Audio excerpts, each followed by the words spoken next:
இங்க ஒருத்தர் பணத்தை எடுத்துக்கிட்டு இருக்கப்ப திடீர்னு 2 ராபர்ஸ் பேங்க் உள்ள வந்துடுறாங்க. அவங்க மாட்டிக்காம இருக்கிறக்காக கட்டுக்கட்டா இருக்க பணத்தை விட்டுட்டு சில்லறையை மட்டுமே எடுத்துக்கிறாங்க. அதுக்கப்புறமா இங்க இருந்து வெளியே வந்ததுமே அவங்க காரை ஒரு இடத்துல புதைச்சிட்டு அடுத்த ராபரிக்கு கிளம்பிடுறாங்க. ஆக்சுவலி டோபியும் டேனரும் அண்ணன் தம்பிங்க. அவங்க பேங்க்ல இருக்க அவங்க ரேஞ்சை மீட்கிறதுக்காக சின்ன சின்ன ராபரிஸா பண்ணிட்டு இருப்பாங்க. அப்போ ஒரு நாள் அவங்க ஒரு பேங்க்ல திருட போறப்ப மறைச்சிருந்த ஒரு கார்டை கவனிக்காம விட்டுறாங்க.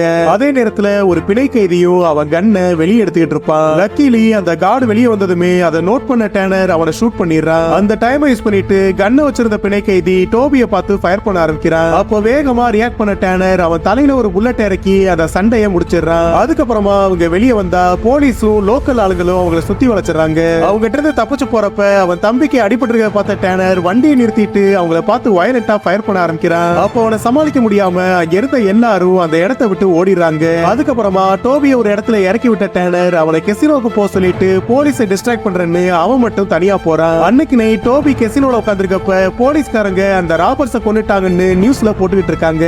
அப்பதான் அவனுக்கு அவங்க அண்ணன் அவனை காப்பாத்துறதுக்காக உயிரை விட்டுட்டான்னு தெரியுது.